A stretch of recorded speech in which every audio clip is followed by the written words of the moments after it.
নমস্কাৰ, যিসকলে চ'চিয়েটি polytechnic admission ল'ব বিচাৰিছে স্পট কাউন্সেলিঙৰ জৰিয়তে, তো তেওঁলোকৰ বাবে এই ভিডিঅ'টো।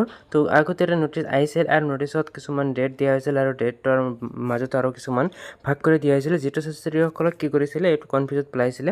তো ইয়াতে কি হৈছে যে এতিয়া বৰ্তমান সময়ত কলেজৰ পৰা নটিচ দিছে আৰু তাতে এইটো কথা উল্লেখ কৰিছে যে কোনসকলে কোনদিনা যাব লাগিব, কোনদিনা স্পট কাউন্সেলিং হ'ব, সেইটো কথা উল্লেখ কৰিছে। তো সেইটো আপোনালোকে নটিচবিলাক আপোনালোকে চাব পাৰিব, বেলেগ বেলেগ কলেজত বেলেগ বেলেগ হয়। তো আপোনালোকে যিকোনো কলেজত আপুনি চাব পাৰে বা আপোনালোকে নিজৰ যিটো আপুনি কলেজত ল'ব বিচাৰে, তো আপুনি সেইটো কলেজত আপোনালোকে চাৰ্চ কৰিব। তো মই ইয়াতে দেখুৱাৰ বাবে মই এটা কলেজ যদি ইয়াতে চাৰ্চ কৰিছোঁ, তো ইয়াতে চাওক বঙাইগাঁও পলিটেকনিক কলেজ। ইয়াৰ ভিতৰত যদি আমি ভিজিট কৰোঁ, অৰ্থাৎ ৱেবছাইটটো যদি আমি ভিজিট কৰোঁ, তেনেহ'লে এনেকুৱা আহি যাব। এনেকুৱা আহিলে আমি কিন্তু ইয়াতে চাব পাৰিম। ইয়াতে চাওক লেটেষ্ট আপডেট যদি আমি এইটো চাওঁ, ইয়াতে কিন্তু আমি চাব পাৰিম। ইয়াতে টাইম লাইনত যদি আমি ক্লিক কৰি দিওঁ, ক্লিক কৰি দিয়াৰ পিছতে আমি এইটো কি কৰিম, এইটো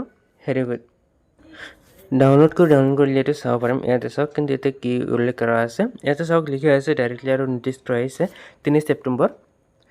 তো এইটো 3 ছেপ্টেম্বৰত দিছে, এই নটিচটো পাব্লিছ কৰিছে, এইটো কলেজৰ পৰা পাব্লিছ কৰিছে। তো ইয়াতে আপোনালোকে চালে গম পাব, ইয়াতে চাওক ডেটবিলাক দিয়া আছে, ইভেণ্টটো দিয়া আছে।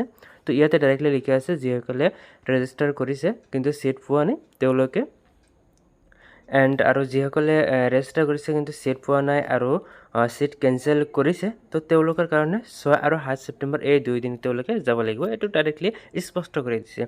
আৰু ইয়াতে যিসকলে ৰেজিষ্টাৰ যিসকলে অনলাইনে কৰা নাই, তো তেওঁলোকে কি কৰিব লাগিব, তেওঁলোকে 10 আৰু ইয়াতে 11 ছেপ্টেম্বৰত কিন্তু যাব লাগিব, এইটো স্পষ্ট কৰি দিছে।